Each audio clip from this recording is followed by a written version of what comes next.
最近有很多粉丝去国外做了脸面部蛮化了，您有修复蛮化的一些建议吗？现在越来越多的玻尿酸或者是再生材料的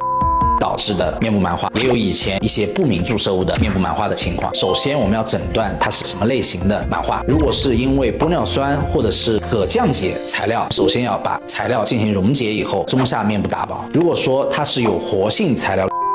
和再生材料导致的面部蛮化，需要在减容的过程当中做到充分的筋膜提紧和面部皮肤的提紧。在我们的经验中发现，如果只是减少容量而没有提紧筋膜和皮肤，它会导致我们恢复期面部反复的增生和再次蛮化。所以我们需要在多种技术减容、紧肤、提升的3驾马车的保护下来达到我们面部轻盈紧致的目标。